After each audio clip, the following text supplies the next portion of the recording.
Every year I decide to grow a different crop here that I haven't grown before. This year I tried to grow sesame seeds, and I have been quite successful at growing it.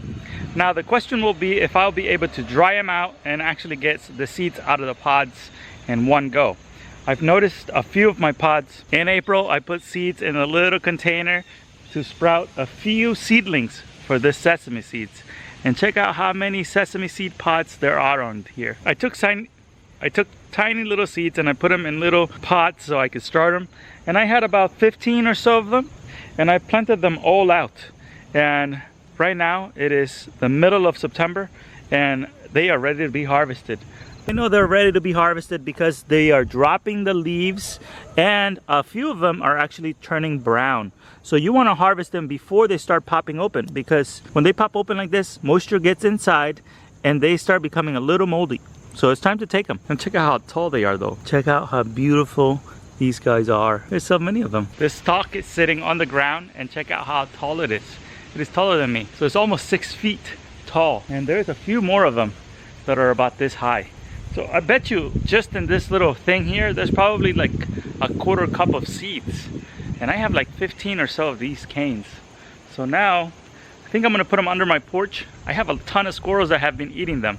So I'm just gonna put them underneath my porch and maybe cut them into sections that are a little easier to handle.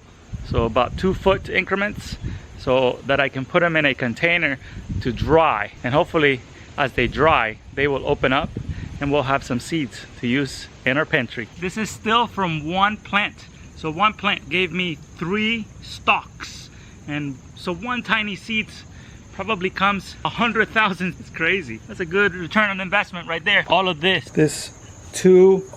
has come from one tiny seed because this was one plant. That's incredible. One tiny seed. I'll show you how tiny the seeds are. I'm gonna get it out of here. This is one seed. This seed like this turned into one plant that produced all of those little pods. And all of those have, I don't know, like 40 or so seeds in each one of them. I use a lot of sesame seeds when I do a little bit of cooking. I like to throw them on stir fries at the very end. And I'm also thinking about toasting a few of them on some oil and infusing the oil so it is sesame seed infused. Asian cuisine uses sesame seed oil all the time. I don't have the means to produce pure sesame seed oil, but I can infuse other oils with it. I still have all these that I have to take down, and in my neighbor's yard I have a bunch of these that I have to go get as well. The reason I am harvesting them today is because we are looking at some rain in the forecast for a few days, and I don't want these to rot or get moldy, so I'm harvesting them today. I also forgot to mention that I live in Northern Virginia, Zone 7, and I haven't seen anybody growing sesame seeds around me, at least. I did visit a subscriber's house and they had grown it before, so that gave me hope that mine was going to be successful. So I don't know if I'm going to grow it again next year. It's been a cool project this year, but next year I might try something different because I will probably get a good yield out of these. So I like to give myself space and time within growing different crops.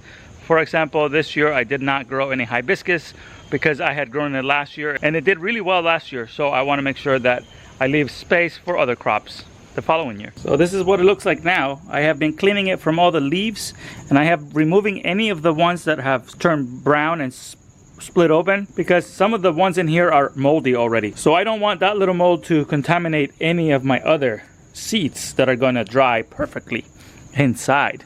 So here we go. Look at these. So I want to remove these pods. I mostly cleaned them up already, and now I'm going to put them inside my basement and probably turn on my dehumidifier so that it stays nice and dry in there, so that these can dry out and be perfect to be used in future cookings. So I want to prevent these from going into my main crop, my main harvest, I suppose.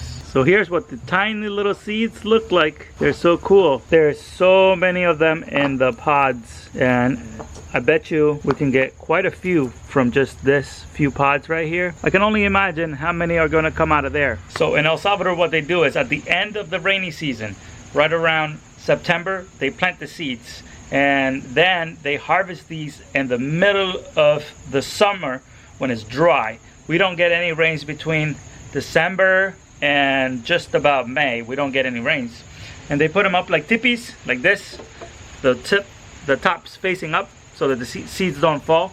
And after they've been drying in the sun for a few weeks, months, they take them into a tarp and they whack them with a little branch and the seeds just fall right out. And that's how they harvest them. But here, going into October and November, we get a lot of rain. So I have to put them inside my garage.